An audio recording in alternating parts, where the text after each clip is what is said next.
Assalamualaikum warahmatullahi wabarakatuh. Perkenalkan, nama saya Lili Kurnia, NIM 856622125. Di sini saya akan melakukan praktikum IPA di SD tentang telinga. Alat dan bahannya yaitu satu, sapu tangan, yang kedua ada kapas, yang ketiga ada sendok, mangkok,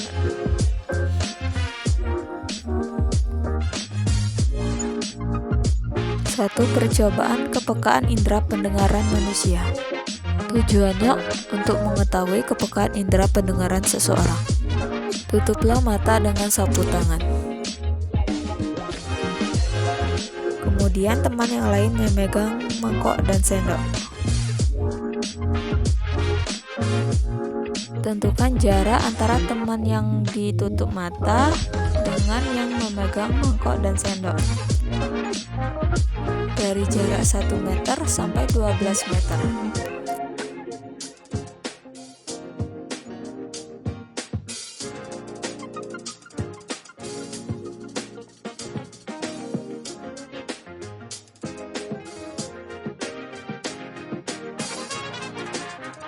Kesimpulan dari percobaan pertama ini yaitu indera pendengaran Anda akan tetap berfungsi normal, bahkan mungkin lebih terfokus saat mata tertutup, dan suara ketukan sendok pada jarak 1 meter sampai 12 meter sangat mungkin terdengar. Kemudian sumbat telinga kanan dan kiri secara bergantian dengan kapas. Yang pertama, telinga kanan disumbat dulu, terus telinga kiri. Berdasarkan hasil percobaan tadi, telinga kanan cenderung mendengarkan suara ketukan sendok ke mangkok dengan lebih jelas dan lebih peka dibanding telinga kiri. Yang kedua, ada percobaan struktur dan fungsi telinga. Alat dan bahannya yaitu 1 gambar struktur alat pendengaran manusia, 2 lembar pengamatan, dan 3 alat tulis. Tujuannya yaitu untuk mengetahui bagian-bagian yang menyusun telinga beserta fungsinya.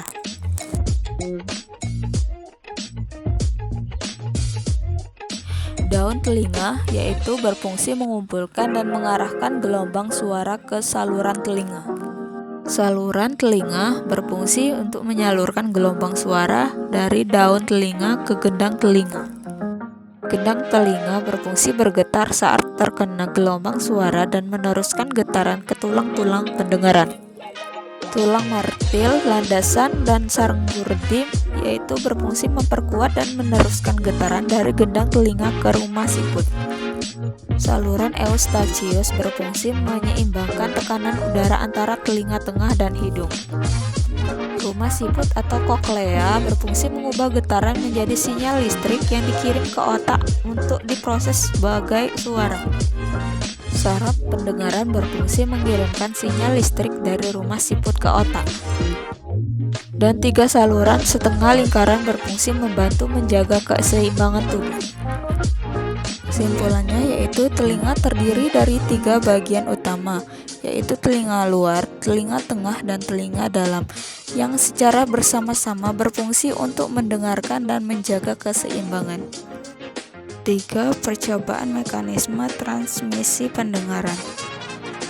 Alat dan bahannya 1 gambar transmisi pendengaran, 2 gambar pengamatan, dan 3 alat tulis.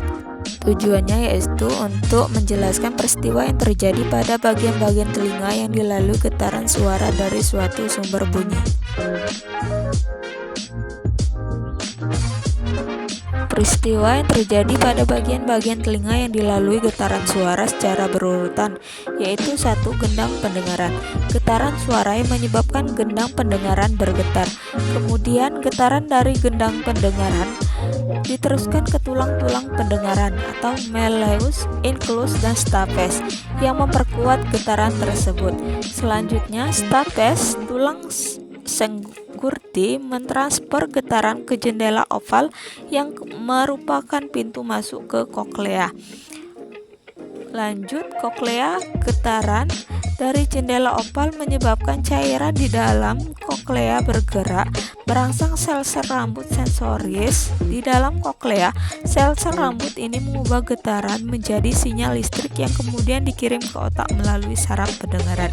Dan kemudian ujung saraf sensori, sel-sel rambut sensori yang terangsang mengirimkan sinyal listrik ke ujung saraf sensori yang kemudian meneruskan sinyal tersebut ke otak untuk diproses sebagai suara.